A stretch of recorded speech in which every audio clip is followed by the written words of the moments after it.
Di malam gelap yang sunyi, seorang preman menemukan dua anak kecil di pos kampling bersama sebuah surat lusuh. Awalnya ia mengira ini hanya kisah tragis, sampai ia membaca isi surat itu, dan hidupnya berubah selamanya. Surat itu menyebut satu kalimat yang menggetarkan hati, "Tolong jaga anak-anakku. Mereka darah dagingmu juga." Siapa sebenarnya ibu mereka?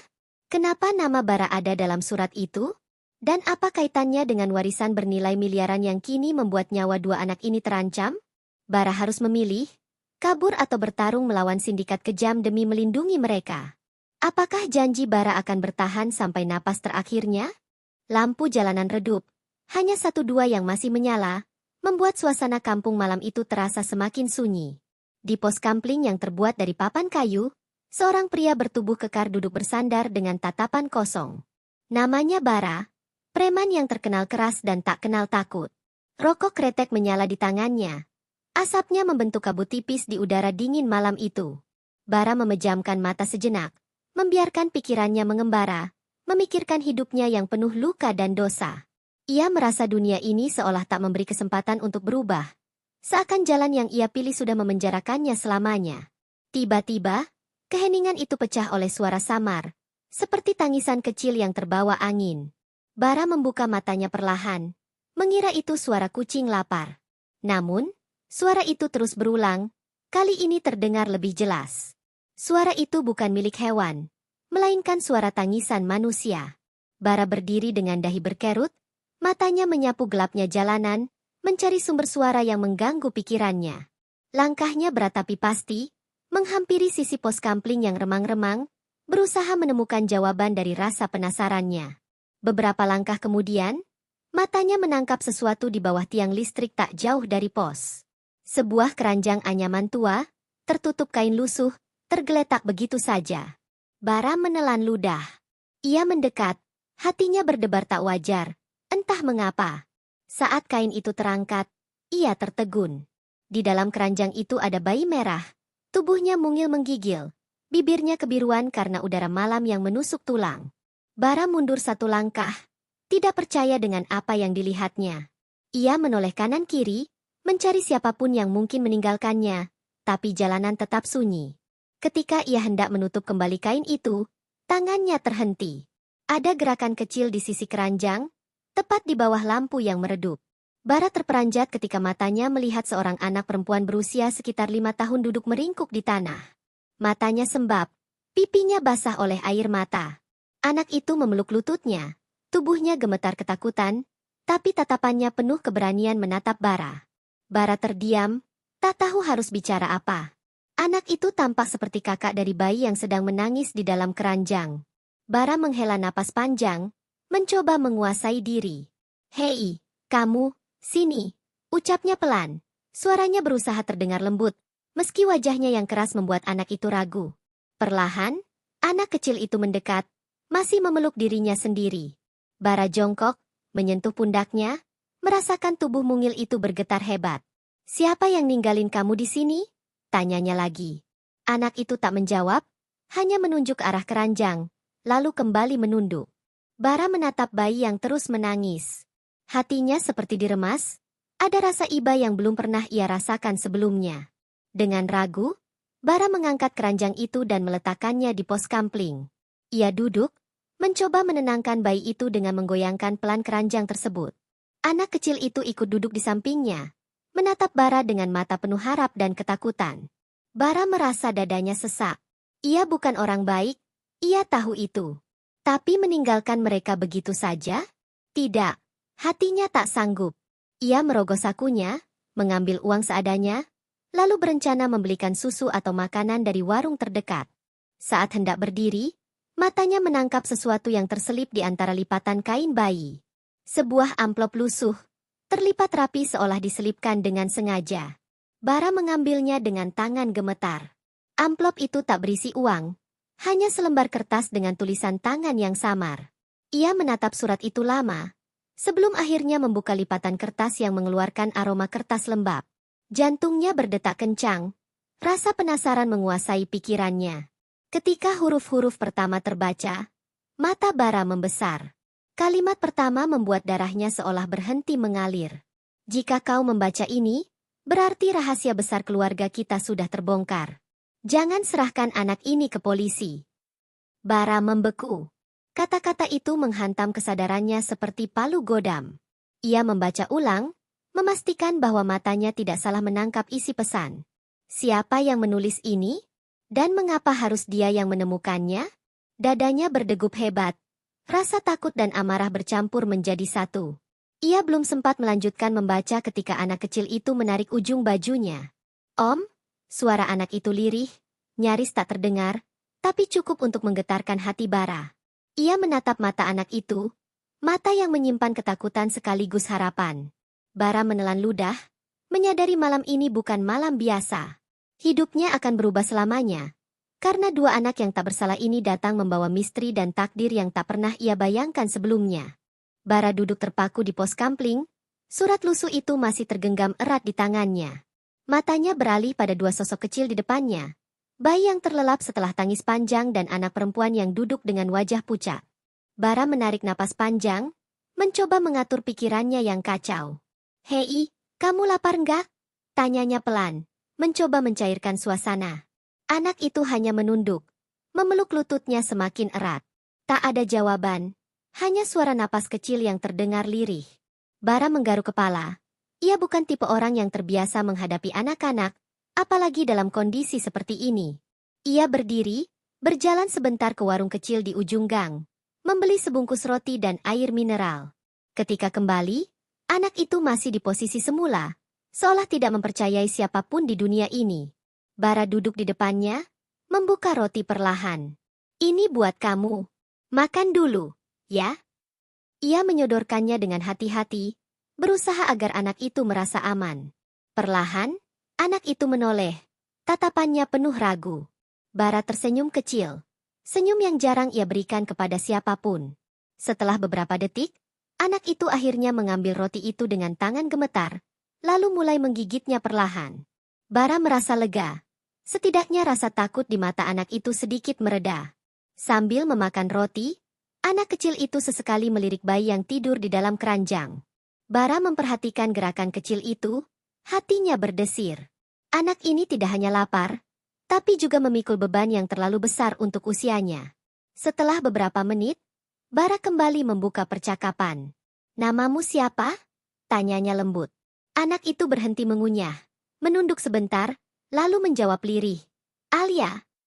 Bara mengangguk pelan. "Cantik namanya. Kalau adik bayi ini." Alia menatap Bara sejenak, kemudian berkata, "Rafa." Nama itu keluar seperti bisikan doa yang rapuh, membuat Bara merasa dadanya sesak. "Orang tuamu mana, Alia?" Bara bertanya lagi, suaranya hati-hati. Alia menggigit bibir bawahnya, matanya berkaca-kaca. "Mama suruh tunggu orang baik, sebelum Mama pergi," jawabnya pelan, lalu air matanya menetes tanpa bisa ia tahan. Bara terdiam, merasakan hatinya seperti diremas. Kata-kata itu bukan sekadar jawaban polos anak kecil, tapi seperti pesan yang syarat luka. Bara ingin bertanya lebih banyak, tapi ia tahu jika memaksa, gadis kecil ini akan semakin ketakutan. Ia hanya mengusap pelan kepala Alia, mencoba menenangkan. Bara kembali menatap surat yang tadi ia baca. Ada nama yang membuat pikirannya kacau. Namanya sendiri tertulis di akhir surat. Ia belum sempat membacanya dengan seksama karena situasi yang mendesak. Dengan napas berat, ia membuka lipatan kertas itu lagi. Huruf-hurufnya samar, tinta yang mulai memudar, tapi maknanya begitu jelas. "Bara, mereka akan mencariku. Jika aku hilang, tolong jaga anak-anakku. Mereka darah dagingmu juga." Bara membeku. Surat itu seperti petir yang menyambar kepalanya. Bagaimana mungkin? Ia tidak pernah menikah, tidak pernah punya anak. Siapa yang menulis ini? Alia memperhatikan wajah Bara yang mendadak pucat. "Om Bara," panggilnya lirih, membuat Bara tersentak. "Mama bilang, Om orang baik. Mama bilang Om bakal lindungin kami," lanjut Alia dengan suara yang hampir hilang. Bara tercekat. Gadis kecil ini tahu namanya, bahkan sebelum ia menyebutkan. Siapa sebenarnya ibunya? Apakah benar ini ada hubungannya dengan masa lalunya? Nama Ratna sekelebat muncul di kepalanya. Wanita yang pernah ia cintai sebelum ia terjerumus dalam dunia gelap. Apakah ini ada kaitannya? Bara merasakan napasnya semakin berat. Kepalanya dipenuhi pertanyaan yang tak ada jawaban. Jika ini benar, berarti bayi yang sedang tertidur itu adalah darah dagingnya. Tapi bagaimana mungkin? Ia ingin menyangkal, tapi sesuatu dalam dirinya berkata sebaliknya. Ia menatap Alia, menatap Rafa, lalu menggenggam surat itu kuat-kuat. Kalau ini benar, hidup gue nggak akan sama lagi. Gumamnya pelan, nyaris tak terdengar. Malam semakin larut. Angin dingin menusuk tulang, tapi Bara tidak merasakan apa-apa selain panas di kepalanya. Ia harus membuat keputusan sekarang. Tidak mungkin membiarkan mereka di pos kampling. Itu terlalu berbahaya. Jika benar ada yang mengejar mereka, orang itu bisa saja datang kapan saja. Bara bangkit, meraih keranjang yang berisi Rafa, lalu menggandeng tangan Alia. Ayo ikut Om. Jangan takut. Mulai sekarang, kalian sama Om, ucapnya dengan suara tegas. Alia menatap Bara sejenak, lalu mengangguk pelan. Di matanya ada secercah harapan yang nyaris padam. Kini mulai menyala kembali. Tanpa pikir panjang, Bara membawa mereka ke rumah kontrakannya yang kecil di ujung gang. Setiap langkah yang ia ambil terasa seperti memasuki babak baru dalam hidupnya. Babak yang penuh misteri, bahaya, dan mungkin pengorbanan. Dalam hatinya, ia bersumpah akan mencari tahu siapa yang menulis surat itu dan apa maksud dari kalimat yang mengubah hidupnya. Namun, Bara tidak tahu bahwa perjalanan ini baru saja dimulai, dan apa yang akan ia temukan jauh lebih mengejutkan dari yang pernah ia bayangkan. Malam semakin larut, namun Bara tidak bisa memejamkan mata. Di dalam kontrakan sempitnya yang hanya diterangi lampu temaram, ia duduk di kursi reot sambil menatap dua sosok kecil yang kini tertidur di atas tikar. Alia memeluk adiknya erat, seolah dunia akan merenggut Rafa darinya kapan saja. Bara memandang mereka dengan perasaan yang sulit ia pahami. Ada sesuatu yang bergolak dalam dadanya, campuran antara rasa bersalah, kebingungan, dan amarah. Ia menatap kembali kertas lusuh di tangannya, surat yang tadi ia baca sekilas, kini ingin ia pahami sepenuhnya. Tangannya bergetar saat membuka lipatan kertas itu untuk kedua kalinya. Huruf-huruf samar di atas kertas lembab seolah mengejeknya, menyodorkan kenyataan yang sulit diterima. Ia membaca dengan suara pelan, seolah takut kedua anak itu mendengar. Jika kau membaca ini, berarti rahasia besar keluarga kita sudah terbongkar. Jangan serahkan anak ini ke polisi. Bara, mereka akan mencariku. Jika aku hilang, tolong jaga anak-anakku. Mereka darah dagingmu juga. Bara terhenti.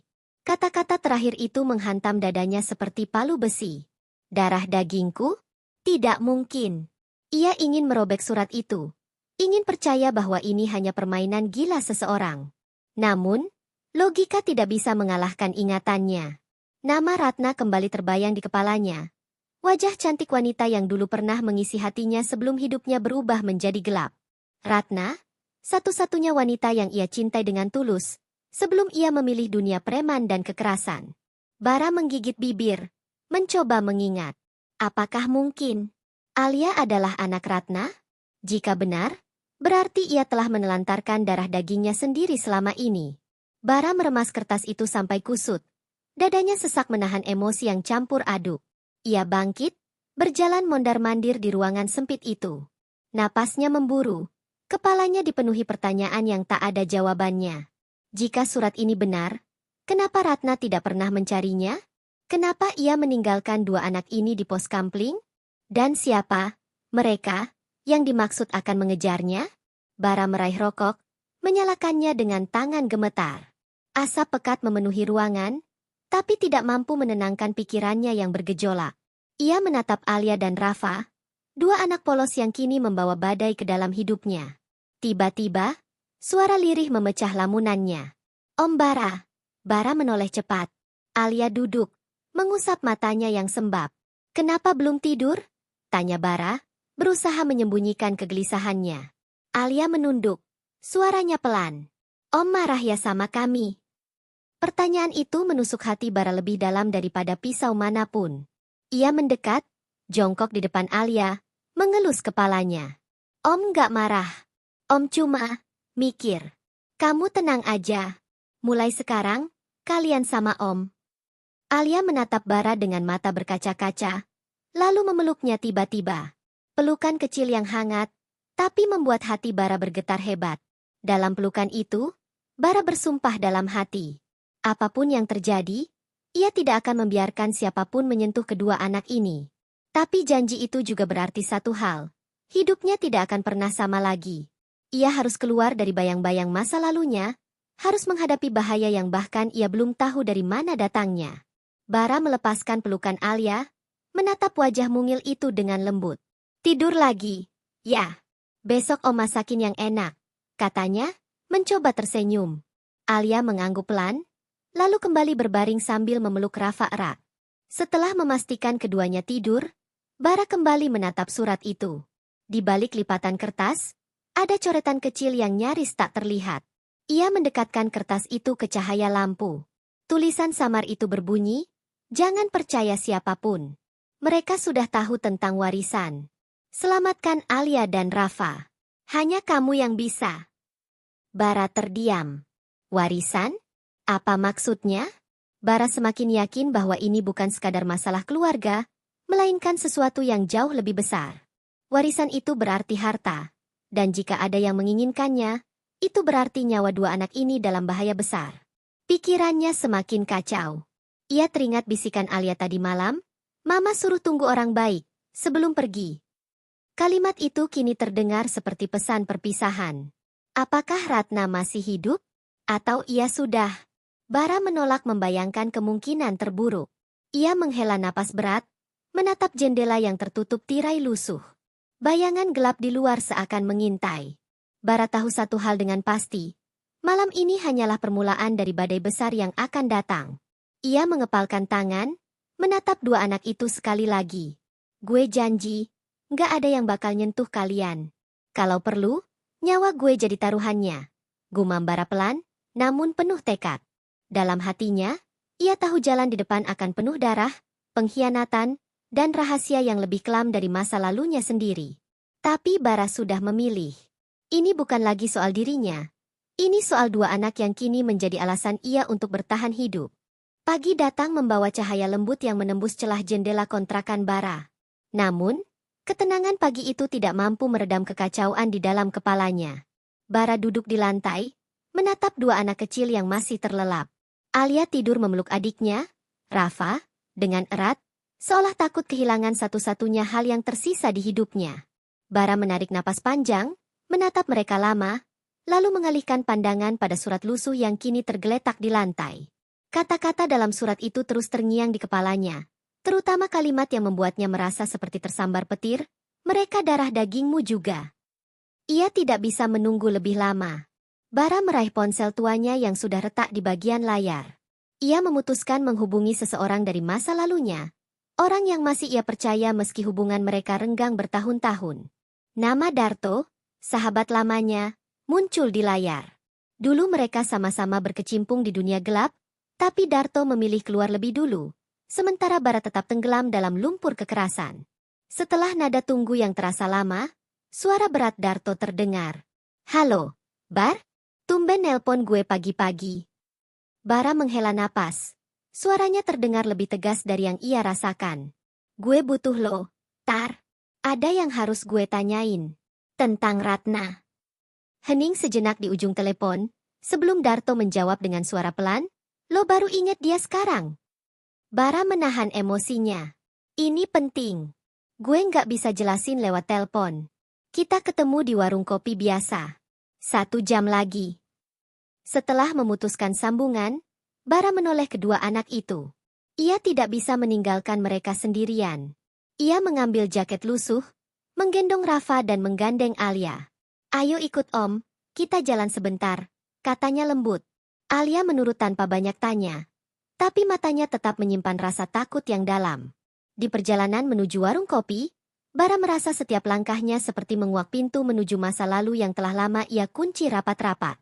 Ketika sampai, Darto sudah duduk di sudut warung. Wajahnya terlihat lebih tua, tapi sorot matanya tetap tajam seperti dulu. Begitu melihat Bara datang sambil membawa dua anak kecil, alis Darto terangkat tinggi. "Bar, ini anak siapa?" tanyanya dengan nada heran. Bara duduk tanpa basa-basi. Makanya gue manggil lo. Lo inget Ratna? Tanya Bara serius.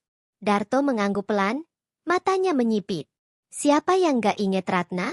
Cewek yang lo cintai setengah mati itu, kan? Apa hubungannya sama anak-anak ini? Bara menatap Darto dengan sorot mata tajam. Ia mengeluarkan surat lusuh dari kantong jaketnya, meletakkannya di meja. Baca ini.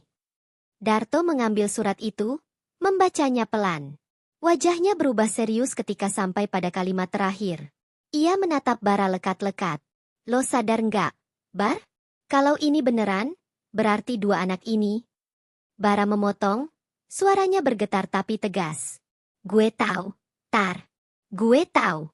Tapi gue nggak ngerti apa-apa. Gue nggak pernah tahu Ratna punya anak. Gue bahkan nggak tahu dia kemana sekarang. Darto menghela napas panjang, lalu berkata dengan nada berat. Bar, Ratna itu, dia hilang setahun lalu. Setelah suaminya mati mendadak. Kalimat itu membuat darah Bara berdesir dingin. Suaminya mati? Gimana maksud lo? Darto mendekat, suaranya lebih pelan. Kecelakaan. Tapi banyak yang bilang itu bukan kecelakaan biasa. Ada yang bilang suaminya terlibat masalah besar. Masalah duit, saham, perusahaan, entah apalah. Setelah suaminya mati, Ratna juga hilang. Orang-orang bilang dia kabur bawa sesuatu yang penting. Bara terdiam, pikirannya berputar cepat. Apakah ini ada kaitannya dengan kata warisan yang tertulis di surat? Jika benar, berarti Alia dan Rafa adalah kunci dari semua ini. Dan jika ada yang mengincar mereka, ini bukan sekadar masalah keluarga. Ini masalah hidup dan mati. Sementara itu, Alia duduk diam di pangkuan Bara, memeluk adiknya yang tertidur. Bara menatap wajah polos itu, hatinya semakin berat. Ia tahu satu hal, ia tidak bisa lagi mundur. Masa lalunya yang kelam kini menyeretnya ke dalam permainan yang lebih berbahaya daripada perkelahian jalanan yang pernah ia hadapi. Darto menatap Bara dengan sorot serius. Lo mau gue jujur? Lo udah masuk ke masalah gede. Bar, kalau lo beneran mau lindungin anak-anak ini, siapin nyawa lo. Orang-orang yang ngejar mereka itu bukan orang sembarangan. Bara mengepalkan tangan di atas meja. Selama gue hidup, nggak ada yang bisa ambil mereka. Darto menghela napas, melihat tekad Bara yang membara di matanya. Kalau gitu, siap-siap. Ini baru awal. Gue bakal bantu lo, tapi lo harus tahu, setelah ini nggak ada jalan balik. Bara mengangguk, menatap Alia dan Rafa yang kini menjadi titik pusat hidupnya. Dalam hati ia berbisik, Ratna, kalau lo masih hidup, tunggu gue. Gue bakal selamatin anak-anak ini, apapun yang terjadi. Ketika Bara melangkah keluar dari warung kopi bersama Alia dan Rafa, ia tidak menyadari bahwa seseorang memperhatikannya dari kejauhan. Sebuah mobil hitam dengan kaca gelap berhenti tak jauh dari sana. Dua pasang mata dingin mengamati setiap gerak-geriknya. Salah satu dari mereka menyalakan rokok, mengembuskan asap pelan sambil berkata, target ketemu. Siapkan orang. Anak-anak itu nggak boleh lepas lagi. Bara tidak tahu, badai besar sedang menuju ke arahnya. Lebih cepat dari yang ia duga. Langit sore mulai memerah ketika Bara kembali ke kontrakannya bersama Alia dan Rafa. Bayangan gelap di kepalanya semakin menebal, membuat dadanya terasa sesak. Ia menutup pintu rapat-rapat, menurunkan gorden lusuh, lalu duduk di kursi sambil menatap dua anak itu. Alia memeluk Rafa yang tertidur, matanya memandang Bara seolah mencari jawaban yang tak pernah ia tanyakan. Bara mengusap wajahnya, mencoba menenangkan pikirannya. Ia tahu satu hal, waktu mereka tidak banyak. Orang yang mengejar mereka pasti sudah mulai bergerak. Sementara Bara sedang memikirkan rencana selanjutnya, suara deru mesin mobil terdengar samar dari luar. Bara menoleh ke jendela, mengintip sedikit dari celah gorden. Dua mobil hitam berhenti di ujung gang, menimbulkan aura yang membuat bulu kuduknya berdiri. Bara mengepalkan tangan. Ini terlalu cepat. Ia mengira punya waktu. Tapi sepertinya mereka lebih cepat dari perkiraannya. Ia bergegas menghampiri Alia, suaranya pelan tapi tegas. Alia, kita harus pergi sekarang. Jangan tanya apa-apa. Peluk adikmu erat-erat. Alia menatap Bara dengan mata ketakutan, tapi ia menurut. Bara meraih tas kecil, memasukkan uang seadanya, sebotol susu untuk Rafa, dan sehelai jaket. Ia menggendong Rafa, menggandeng Alia dengan tangan satunya. Tanpa menyalakan lampu, ia membuka pintu belakang kontrakan yang langsung mengarah ke gang kecil. Bara bergerak cepat, menahan napas setiap kali mendengar suara langkah mendekat dari arah depan. Dari celah tembok, ia melihat dua pria berpakaian hitam turun dari mobil dan menuju ke kontrakannya. Bara menahan napas, jantungnya berdetak kencang. Ia segera mengajak Alia berlari pelan menyusuri gang sempit. Nafas Alia tersengal, tapi ia tidak mengeluh sedikit pun. Bara tahu ia harus segera menemukan tempat aman. Ia mengingat seorang ustaz yang dulu pernah ia tolong ketika diganggu rentenir. Tanpa pikir panjang, Bara menuju rumah ustaz itu yang berada di ujung kampung. Sepanjang jalan, ia terus menoleh ke belakang, memastikan mereka tidak diikuti. Tapi suara sepatu berderap di kejauhan membuat darahnya semakin dingin. Mereka sudah tahu Bara kabur. Ketika hampir sampai di tikungan terakhir, suara deru mesin motor terdengar mendekat. Bara menoleh dan melihat dua pria dengan jaket kulit datang melaju. Sial! Bara mengumpat, memeluk Rafa lebih erat dan menarik Alia masuk ke lorong kecil di antara dua rumah. Nafasnya tercekat ketika motor itu berhenti di dekat gang dan salah satu pria turun, menoleh ke segala arah. Bara menempelkan tubuhnya ke dinding, menahan napas sekuat mungkin. Alia menutup mulut dengan kedua tangannya. Matanya berkaca-kaca. Hanya suara detak jantung mereka yang terdengar di telinga Bara. Beberapa detik terasa seperti 1 jam. Sampai akhirnya kedua pria itu pergi, mengira Bara kabur ke arah lain. Tanpa membuang waktu, Bara kembali bergerak cepat. Ia hampir menggendong Alia, tapi ia tahu itu akan memperlambatnya. Ketika mereka sampai di rumah ustaz, Bara mengetuk pintu dengan keras. Pintu terbuka, menampakkan wajah ustaz berumur 50-an dengan sorot mata kaget. Astagfirullah, Bara? Ini siapa? Bara hanya menjawab singkat. Tolong, Pak Ustaz. Gue jelasin nanti. Gue cuma minta satu hal. Sembunyiin kami. Ustaz mengangguk, tanpa banyak tanya. Ia mempersilakan mereka masuk, menutup pintu rapat-rapat, lalu mematikan lampu ruang depan. Bara menurunkan Rafa di atas tikar, sementara Alia duduk sambil memeluk lututnya. Nafas Bara masih terengah, tubuhnya basah oleh keringat meski udara malam semakin dingin. Mereka udah nemuin lo, ya? Tanya Ustaz dengan suara serius. Bara mengangguk pelan. Ini nggak main-main, Pak. Mereka mau anak-anak ini, dan gue nggak akan biarin. Ustaz menatap Bara dengan tatapan penuh makna. Kalau begitu, lo harus siap, Bar. Ini bukan cuma urusan lo. Ini urusan nyawa. Bara mengepalkan tangannya, menatap Alia yang duduk ketakutan. Dalam hatinya, ia berjanji lagi. Apapun yang terjadi, gue nggak akan biarin mereka nyentuh kalian. Ia tahu, malam ini hanyalah awal dari pertarungan panjang yang mungkin akan mengorbankan segalanya, termasuk nyawanya sendiri.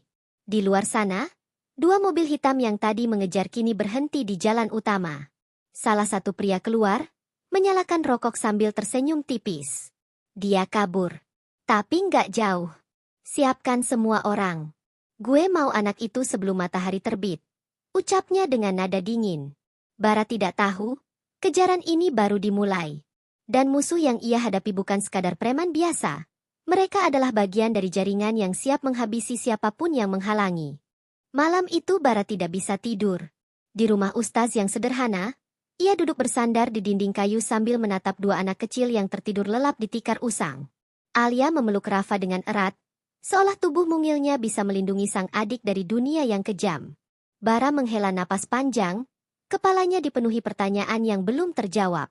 Tangannya menggenggam erat surat lusuh itu, huruf-huruf samar seolah menatap balik dengan tatapan tajam. Ia tahu satu hal, kebenaran yang ia cari mungkin akan melukai hatinya sendiri. Di ruang kecil yang remang, Ustaz duduk di seberangnya sambil menatap Bara dengan sorot serius. Lo harus ceritain semuanya, Bar, kata Ustaz pelan. Bara menarik napas panjang, lalu menjelaskan dari awal, tentang pos kampling, anak-anak yang ditinggalkan, dan surat yang mengubah segalanya. Ustaz mendengarkan tanpa memotong, hingga akhirnya berkata, lo sadar nggak, ini bukan masalah kecil? Kalau benar ada yang ngejar mereka karena warisan, ini berarti orang-orang itu bakal lakukan apa aja buat dapetin apa yang mereka mau. Bara menunduk, mengepalkan tangan. Gue nggak peduli. Gue cuma mau lindungin mereka. Pagi menjelang, Bara memutuskan untuk mencari jawaban. Ia meminta izin kepada Ustaz untuk menitipkan Alia dan Rafa sebentar. Ustaz mengangguk, meski raut wajahnya penuh kekhawatiran. Bara berangkat dengan motor tuanya, membawa alamat samar yang ia temukan di balik lipatan surat. Sebuah kode angka yang ternyata mengarah ke kawasan rumah tua di pinggir kota. Jantungnya berdegup kencang saat ia mendekati sebuah bangunan besar yang tampak sepi. Pintu gerbang berkarat terbuka sedikit, seakan menantangnya untuk masuk. Di dalam rumah tua itu, Bara menemukan udara pengap bercampur aroma debu. Ia menyusuri lorong gelap, hingga matanya menangkap sebuah lemari kayu besar. Dengan sedikit tenaga, ia membuka pintunya dan menemukan tumpukan berkas di dalamnya. Salah satu map tertulis nama Ratna. Bara meraih map itu dengan tangan gemetar. Saat ia buka, matanya membelalak. Dokumen itu berisi sertifikat saham bernilai miliaran rupiah, surat warisan, dan, yang paling mengejutkan, akta kelahiran Rafa. Nama ayah yang tercantum di sana membuat darah Bara berhenti mengalir. Bara Pratama. Lutut Bara melemas. Dunia seakan berhenti berputar ketika ia menatap kertas itu. Rafa, bayi kecil yang ia gendong kemarin, adalah darah dagingnya sendiri. Air mata yang sudah lama tidak keluar kini mengalir di pipinya tanpa bisa ia tahan. Ia duduk di lantai berdebu itu, memegang kertas dengan tangan gemetar. Ingatannya melayang ke masa lalu, ke hari-hari indah bersama Ratna, wanita yang ia tinggalkan demi hidup di jalanan. Ratna, kenapa lo nggak bilang apa-apa? Bisiknya lirih. Namun kebahagiaan singkat itu segera hancur oleh kenyataan pahit. Dalam tumpukan dokumen, ia menemukan selembar foto Ratna dengan tulisan tangan di belakangnya. Jika mereka tahu tentang warisan ini, aku dan anak-anak nggak akan selamat. Bara menatap foto itu lama, sebelum sebuah suara di belakangnya membuatnya tersentak. Akhirnya lo nemu juga, Bar.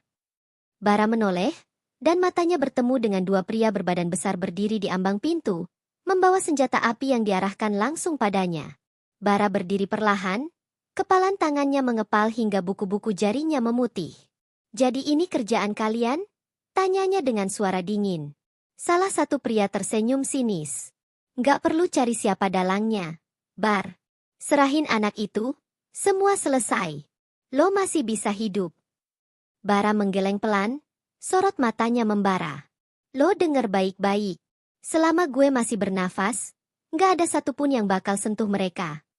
Kata-katanya disambut tawa dingin, sebelum suara peluru menyalak memecah kesunyian rumah tua itu. Bara berlari, melompat ke belakang lemari kayu sambil meraih sepotong besi tua. Peluru menghantam dinding, membuat debu beterbangan. Jantungnya berdetak gila, tapi tekadnya lebih kuat dari rasa takut. Dalam hati ia bersumpah, tidak akan membiarkan dua anak itu menjadi korban permainan kotor ini. Pertarungan yang tak terelakkan dimulai, dan Bara tahu, ini bukan lagi soal warisan. Ini soal darah, harga diri, dan janji yang ia buat pada Ratna, meski wanita itu entah masih hidup atau tidak. Debu mengepul di dalam rumah tua yang kini berubah menjadi medan perang. Bara berlari menyusuri lorong sempit sambil mendengar suara langkah kaki para pengejarnya yang mendekat. Nafasnya memburu, keringat mengucur deras dari pelipisnya, dan di tangannya masih tergenggam besi tua yang ia temukan tadi. Peluru menghantam tembok, serpihan kayu beterbangan. Bara menunduk, melompat melewati meja reot, lalu menyelinap ke ruangan lain. Ia tahu, pertarungan ini tidak bisa dihindari. Mereka ingin Alia dan Rafa, dan itu berarti ia harus menghabisi mereka sebelum malam ini berakhir. Bar, nggak usah kabur. Serahin anak-anak itu, lo selamat. Teriak salah satu pria dari kejauhan, suaranya menggema di lorong. Bara menggertakkan gigi, suaranya menggelegar membalas, lo salah orang kalau mikir gue bakal nyerah. Tiba-tiba, salah satu pria muncul dari balik pintu, menodongkan senjata. Bara bereaksi cepat, besi tua di tangannya melayang, menghantam tangan pria itu hingga senjatanya terlepas. Bara menghantam wajahnya keras-keras, darah muncrat, dan pria itu jatuh tak bergerak. Bara meraih pistolnya, kini ia punya senjata. Namun tidak ada waktu untuk lega. Dari arah belakang, dua orang lain datang sambil menembak membabi buta. Bara melompat ke belakang lemari, mengangkat pistol dan membalas tembakan. Dentuman memekakan telinga memenuhi udara pengap rumah itu. Bara merasakan panas peluru yang nyaris menggores lengannya. Ia menembak sekali, 2 kali, 1 orang tumbang, satunya lagi berlari keluar sambil berteriak. Bara tahu mereka akan memanggil bantuan. Ia tidak bisa berlama-lama di sini. Ia harus kembali ke Alia dan Rafa secepat mungkin. Dengan nafas terengah, Bara keluar dari rumah tua itu. Namun, langkahnya terhenti ketika sebuah mobil hitam melaju kencang ke arahnya. Dari dalam keluar seorang pria berjas rapi, wajahnya dingin, tatapannya tajam seperti pisau. Bara Pratama, ucapnya datar. Bara mengenalnya, Damar, tangan kanan keluarga pengusaha yang selama ini mengincar warisan Ratna. Lo bikin repot. Gue tawarin sekali lagi. Serahin anak itu, lo hidup. Bara mengangkat pistol, tatapannya membara. Lo denger baik-baik. Gue nggak akan pernah serahin mereka, walau harus mati. Tanpa aba-aba, pertarungan mematikan pecah. Damar melepaskan tembakan, Bara berguling ke belakang mobil, membalas dengan 2 peluru yang membuat kaca mobil pecah berantakan. Jeritan terdengar, tapi Damar masih berdiri, senjatanya terangkat. Bara menyerbu maju, menendang pistol Damar hingga terlepas, lalu mereka bertarung tangan kosong.